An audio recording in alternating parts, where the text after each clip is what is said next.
बिस्मिल्लाहिर्रहमानिर्रहीम। अस्सलाम वालेकुम प्यारे दोस्तों, तो कैसे हैं आप सब लोग? अल्हम्दुलिल्लाह मैं बिल्कुल ठीक हूँ। उम्मीद है कि आप सब भी बिल्कुल खैर खैरियत से होंगे। तो शुरू कर लेते हैं। आज मैं आपको सूरह फातिहा के बारे में कुछ तफसील से बताऊँगी, उसके मानी, मफ़हूम, जो कुछ भी है मैं आपको बताऊंगी कि सूरह फातिहा हमारे कुरान पाक की सबसे पहली सूरत है, उसके बारे में आपको कुछ बताती हूँ। तो बिस्मिल्लाहिर्रहमानिर्रहीम। सूरत फातिहा कुरान मजीद की पहली सूरत है। उसका मशहूर नाम सूरत फातिहा है, जिसका मानी है खोलने, इफ्तिताह और आगाज़ करने वाली। चूँकि ये कुरान मजीद की इफ्तिताही सूरत है, इसलिए इससे कुरान मजीद का आगाज़ हो रहा है, इसलिए इसका नाम सूरत फातिहा है। इस सूरत में बंदा अल्लाह ताला की तारीफ़ और शुक्र अदा करता है, अपनी बंदगी का इजहार करता है और फिर अल्लाह ताला से हिदायत पर इस्तिकामत की दुआ मांगता है। ये सूरत नबूवत की इब्तदाई ज़माने में मक्का मुकरमा में नाजिल हुई। इस सूरत के कई मानी हैं। इसे उम्मुल कुरान, उम्मुल किताब, सूरह शिफा भी कहा जाता है। इसकी तिलावत हर नमाज में की जाती है, इसलिए इसको सूरतुस सलात भी कहते हैं। इसका नाम सूरत मुनाजात भी है, क्योंकि इस सूरत में दुआ मांगने का तरीका सिखाया गया है।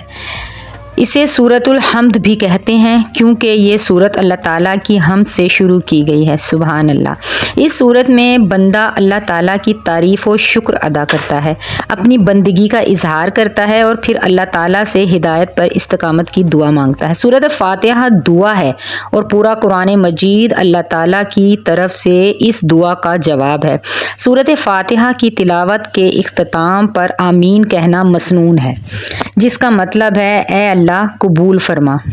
जिस तरह सूरत फातिहा में हम अपने साथ पूरी उम्मत मुसलमा के लिए दुआ मांगते हैं, इसी तरह हमें अपनी तमाम दुआओं में भी पूरी उम्मत को शामिल रखना चाहिए। सूरत के आखिर में इनाम याफ्ता बंदों के नाम के रास्ते पर चलने की दुआ मांगी गई है। अल्लाह ताला के इनाम याफ्ता लोग अंबियाए कराम अलैहिमुस्सलाम, मुसल्लमा, सिद्दीक़ैन, शुहदा और मुस्सलिहीन हैं। अहादीस मुबारका में सूरत फातिहा के बहुत से फ़ज़ाइल बयान हुए हैं। आप ख़ातमुन नबिय्यीन सल्लल्लाहु अलैहि वसल्लम ने फरमाया, इस सूरत फातिहा जैसी कोई दूसरी सूरत ना हो तो नहीं, ना तो रात में, ना इंजील में, ना ज़बूर में और ना कुरान में उतरी। एक मौका पर आप सल्लल्लाहु अलैहि वसल्लम ने एक सहाबी रज़ी अल्लाह अन्हा से फरमाया कि तुम्हें कुरान की सूरतों में से एक अजीम तरीन सूरत ना सिखाऊं? फिर आप सल्लल्लाहु अलैहि वसल्लम ने फरमाया, वो सूरत यानी अल्हम्दुलिल्लाहि रब्बिल आलमीन ही अस्सुबहुल मसानी है, जो सात दोहराई जाने वाली आयतें हैं, जो नमाज में बार बार पढ़ी जाती हैं, और यही अल कुरानुल अजीम है जो मुझे अता फरमाया गया। नबी करीम सल्लल्लाहु अलैहि वसल्लम को दो ऐसे नूर दिए गए जो आप सल्लल्लाहु अलैहि वसल्लम से पहले किसी को नहीं दिए गए, यानी सूरत फातिहा और सूरह बकरा की आखिरी दो आयात।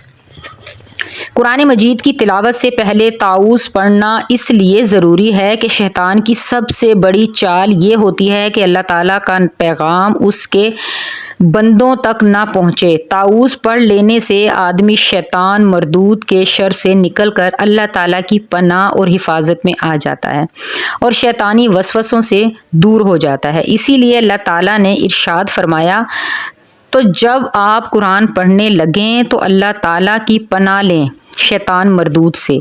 अलबत्ता ये ख़ास तौर पर याद रखें, ताऊज़ कुरान मजीद का हिस्सा नहीं है। किसी भी जायज़ अमल से पहले तस्मिया पढ़ने का मतलब ये है कि ये अमल अल्लाह ताला के नाम से शुरू किया जा रहा है और उसी की रज़ा के लिए किया जा रहा है। जो अमल अल्लाह ताला के नाम से शुरू किया जाता है, उसमें अल्लाह ताला की बरकत और मदद शामिल हो जाती है।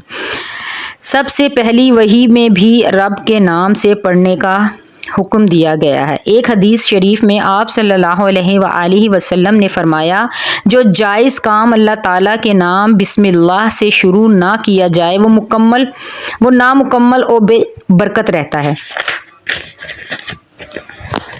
اللہ تعالیٰ تمام تعریفوں کا حقدار ہے کیونکہ وہ ہمارا خالق و مالک، رب اور محسن حقیقی ہے۔ اللہ تعالیٰ تمام مخلوقات کا پالنے والا اور ان کی ضرورتیں پوری فرمانے والا ہے۔ بے شک اللہ تعالیٰ اپنی مخلوقات پر بہت مہربان ہے۔ قیامت کا دن جزا اور سزا کا دن ہے۔ اس دن صرف اللہ تعالیٰ ہی کی بادشاہت ہوگی۔ کل اختیار بھی اسی کے پاس ہوگا اور شفاعت کا اختیار بھی اسی کی طرف سے ہوگا۔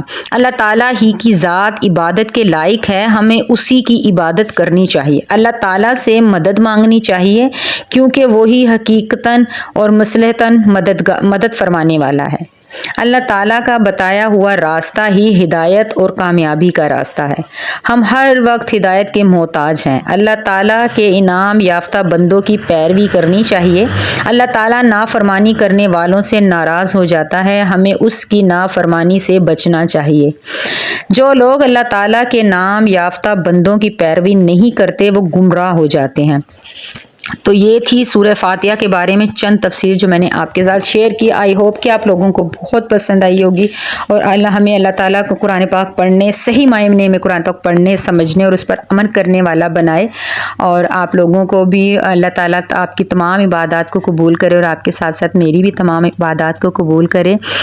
جس نے ابھی تک میرا چینل نہیں سبسکرائب کیا پلیز چینل کو سبسکرائب کر کے ویڈیو کو لائک شیئر ضرور کیا کیجیے اور مجھے کمنٹ کریں تاکہ میں آپ کے ساتھ اور مزید چیزیں شیئر کر سکوں، اسلامی واقعات، اسلامی کچھ بھی، آپ جو کچھ بھی نالج جتنا مجھے ہے میں آپ کو دوں، آپ کے پاس جو کچھ ہے وہ مجھے دیں۔ اگر مجھ سے کوئی غلطی ہوتی ہے تو مجھے ضرور بتایا کریں۔